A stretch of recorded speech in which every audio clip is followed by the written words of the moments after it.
Agile transformation is something which large organisations very often struggle with.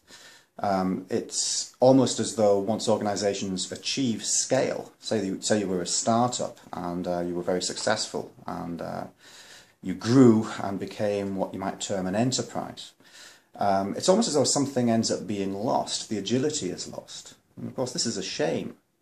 It means that once you achieve scale, you're potentially less able to respond to disruptive innovation in the marketplace. And this is a problem. So organisations really need to get a handle on how they too can become more agile in their ways of working and how they can become more lean in their delivery of value streams. So what are the best practices that they need to adopt in order to become more agile? What's the program for transformation that they should really look towards? Well, there are certain best practices that we can identify. Okay, the first and most important thing I would say is to actually have executive sponsorship for an agile transformation in the first place. It's quite often the case that organisations, their senior and middle managers, will consider an agile transformation program to be something that only development teams do. It's not something that really needs to affect anybody else. If only the development teams do their agile thing, then everything will be okay. That's not the case, of course, because value streams do span the entire organisation. They are an enterprise level feature, if you will. And multiple parts of the organisation have to change if the organisation itself is to become more agile. Okay, it's a big problem, and one of the best practices that you can adopt is to limit work in progress. Okay, you'll find that agile teams, the teams themselves, will try to limit their work in progress to maximise flow and to get value out more quickly. The whole organisation really needs to do that as well in its agile transformation. Don't bite off more than the organisation can chew, in other words. That's what we're really saying here. You want to target change, okay? You want to focus on small wins, which, once they are all added up together, become a very large win.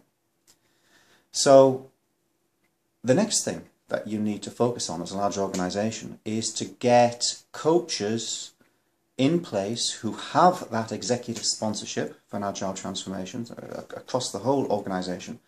Get agile coaches in place who have the skills to be able to select patterns and best practices, target the most lucrative, if you like, in terms of return on investment of the transformation, the most lucrative parts of the organisation.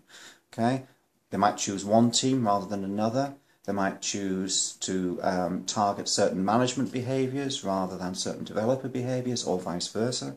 They may choose to target operational delivery teams rather than development ones before starting on the rest of the organisation. Okay, there are priorities there. You need to get your ducks in a row and make sure that you're targeting the most appropriate part of the enterprise at the most appropriate time. So what this really points towards is having a backlog. It's having a backlog of agile patterns and the associated best practices, which a qualified team, a rollout team, a team that are rolling out an agile transformation, can use to target specific parts of the enterprise. Right?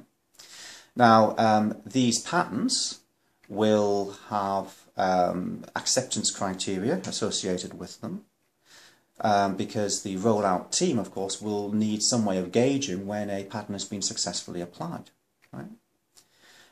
What they will do when they roll out an agile pattern is they will coach the targeted area of the organisation, the teams, the managers, the operational support staff, whoever it happens to be. They will coach them in the practices that they need to adopt.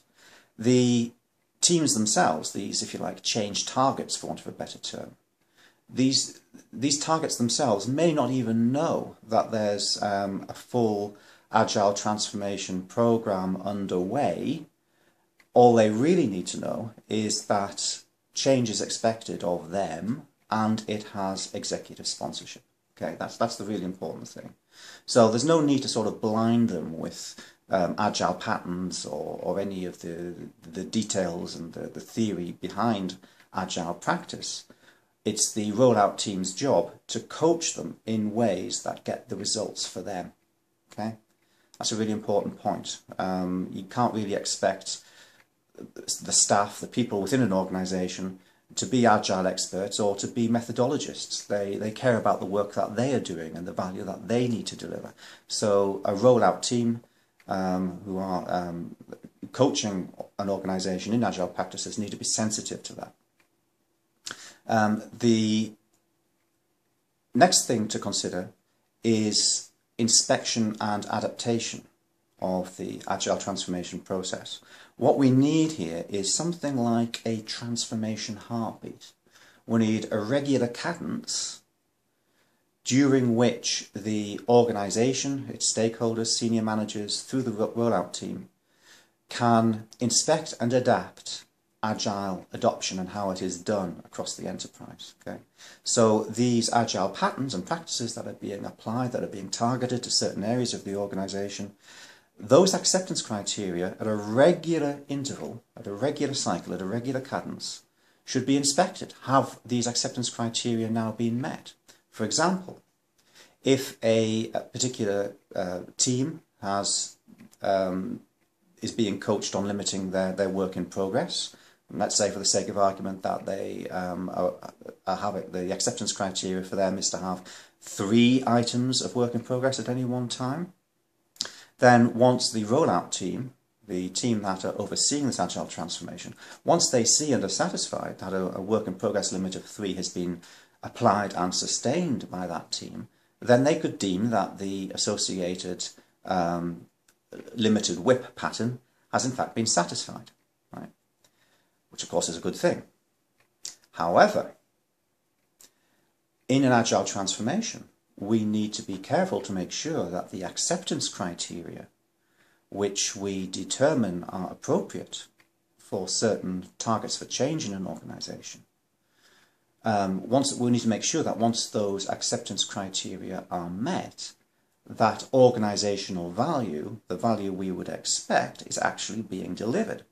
So if this limit of 3, let's say, for limiting work in progress has been achieved by a team, has that actually resulted in the desired effects in terms of obtaining organisational value? Okay? So, for example, by limiting WIP, you might expect value to be delivered more quickly because cycle times will have been reduced.